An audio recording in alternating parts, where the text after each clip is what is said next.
Hi. Hello. To the first ever episode of Behind the Sofa Extra. Extra. So, your favourite vidcast has had Behind the Sofa Extra. Extra. Which, don't worry, we haven't changed the name of the vidcast or anything. We are going to give you either a little discussion, which we've just thought of, just separately, a behind-the-scenes look at Behind the Sofa, or a clip show of best bits of Behind the Sofa. So what's prompted this extra vidcast this week? Yeah. Doctor Who is being taken off UK and US Netflix. So it's already gone from US Netflix, It has, hasn't it? yes. It's gone already. They actually had an extra series than we did, didn't we? They had the first Peter Capaldi series on theirs, but not anymore. At the moment, we've got more than them. They also had a lot of old classic Who stuff. So have they taken them off? That's all gone as well, I believe.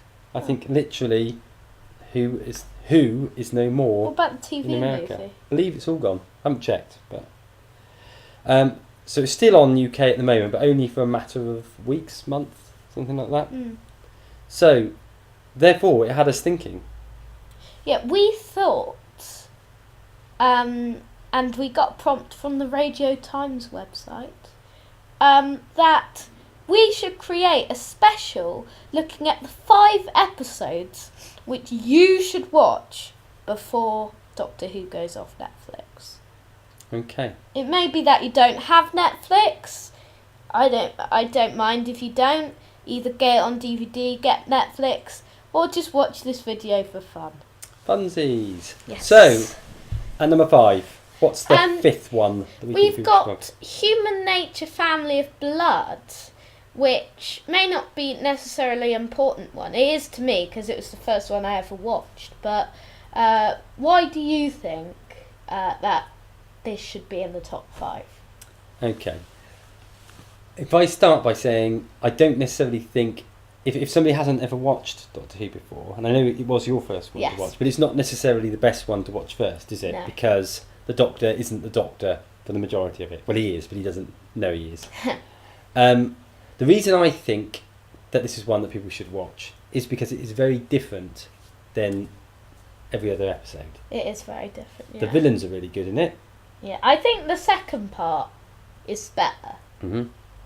But both parts are strong, aren't they? Both parts are strong, because yeah. the villains are really strong, because you've got the Family of Blood, who and in got themselves the are Scarecrows. good, and also the Scarecrows, who are actually quite scary. They are. So it's a 10th Doctor one, David Tennant. And if people haven't watched Behind the Sofa or the podcast, then people won't know that Deacle usually isn't a fan of David Tennant as the 10th Doctor, but he likes some of the stories. As will become plainly clear as we talk through this chart. Yes. So number 4 is the first episode since the revival. The first episode from the revival, Rose. Okay. So this was a Christopher Eccleston episode. Doctor Who had been off the air for however many years? 16. Which is astounding, isn't it? Is, really, yeah. when you look at it now. You know, we're worried because we're not going to have any on air really. Apart from the Christmas one Christmas and for this year. So, what is it that makes Rose stand out to you as one that you would recommend? I think the reason I put this on the chart is to get people interested in Doctor Who, because this is a real scene setter. Mm-hmm. I mean, Doctor Who is going off Netflix, and probably lots of Whovians or lots of people who will get addicted to the show will have a binge watch, or a couple of binge watches. And I think this is a great place to start, as it's the first one of Modern Who. And I think it's the best place to start in Doctor Who, apart from An Unearthly Child. And it's got, again, a classic villain, isn't it? It Return has of the Autons. maybe not quite as strong as the Autons of old. No, But they're not as creepy. no, but still a good action-packed story that gives you a good feel for the direction that the reboot is going to Yes. take, I think. So number 3, we've chosen Vincent and the Doctor, a historical, and people who watch the podcast and vidcast know that I don't like historicals, but I do love this one. Why do you think this deserves to be number 3? Essentially, I think it's a good episode, but it's the end sequence that really makes it. The final, is, and with that, yeah. I won't say too much because I don't want to spoil It's it for anyone who hasn't emotional. seen it. But the end sequence is emotional. It's yeah. one of the, it may be the only moment in Doctor Who that's ever made me cry. Okay. I don't know. Apart from when we watched Fear Her the other day, but that was. But that was different- tears that of was- badness. Yeah. No, it is. It's a very sentimental episode, is. isn't it? Very, very good story. Of course, this is an 11th Doctor Matt Smith episode. Yes. So yeah, definitely worth watching that one. I'd agree. Yes, very good. So number 2. Is the 50th anniversary episode, Day of the Doctor. Okay. So why do you pick this one? Well, I picked this one because it's the 50th anniversary. Hmm. May not be the greatest place to start with Doctor Who, but still, it's an amazing action-packed adventure which celebrates all of those 50 years of Doctor Who. Hmm. And it's got everything you want. It's got multiple Doctors. Yep. It's got UNIT. It's got the Daleks. Got John It's got Hurt. Zygons. It's got John Hurt. Hmm. You know, it's got loads of things. And Tom Baker. Oh, spoilers. Sorry. I always do spoilers after I said the spoiler. Yeah. But it hasn't only got Tom, has it? It's got all the Doctors featured. Yes, So a little bit. But kind of. it's it was a really strong 50th anniversary episode. I don't think you couldn't ask for anything better, could you No. really? It was obviously a feature length, Yes. and it was also interesting to see the various Doctors interplay with each other. Yeah. So I mean, Matt and David's Doctors are quite similar-ish, but then it was completely different then when you threw in the dynamic of John Hurt. So before we go into number 1, Mhm. should we give some runners up?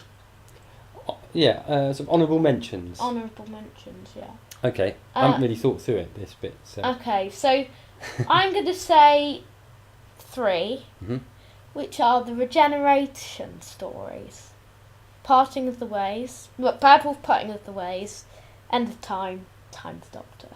Okay, Time of the Doctor is on there, isn't it? I think so. Yeah. Yeah. I would say, to me, I think the Empty Child, Oh, yeah. very very strong one. Let me see, perhaps Name of the Doctor, with a good lead in Oh, yeah. to the Day of the Doctor. And if I was going to say one more, I probably ought to say something from David Tennant's era. But I think I've picked all my favourite ones from David Tennant's era. Midnight. Oh, Midnight. Yeah, I would actually. Yeah, Midnight. Good thinking. Well done, that man. So, Waters of Mars as well. and what was a Mars? Yeah. What do you prefer? Actually, maybe that more than Midnight. I don't know. Oh. Well, but there we go. If we were giving you more, then that can pop in as a joint honourable mention, I reckon. So, Number 1. number 1 is Can it be? classic drummer And Blink. number 1 is? Blink.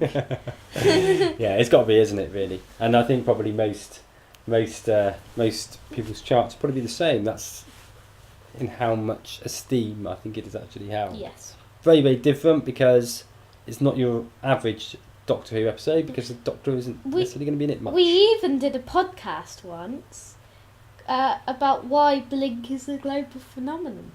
And we did. And you can't really do whole features of episodes the main feature usually isn't about one episode. No. And once it was. Once it was. So that's how much we like it. And of course, it also was the first episode to bring you the Weeping Angels, Yes. which is probably the most important villain to New have been villain. created Yeah. during New Who. So there we have it. Quick! You haven't got time to listen to the end of this vidcast. You need to be getting out and putting on Netflix and watching them before they take have a away from binge you. Watch. You've got 3 months or less. On your marks, get set. Watch Rose to start with. Then watch those 4. And then if you still have time, watch The Honourables. Then if you still have time after that, watch every other episode. Apart Wasted from Fear Her, time. maybe. Apart from Fear Her, maybe Boomtown as well. But that isn't as bad as Fear Her. So that's up at the end of our first Behind the Sofa Extra. We shall be doing extra stuff here, there and everywhere as and when we get the chance. Like, we'll be doing, like, the maddest moments of me. Yeah. The moments of forgetfulness from you. That should be about 8 hours long. And the behind the sofa, behind the scenes episode. There we Will have it. probably be coming this year, as well as loads more behind the sofa episodes. So thanks so much for viewing. We shall see you very, very shortly. Goodbye for now. Yes, thanks for watching. See you. Goodbye.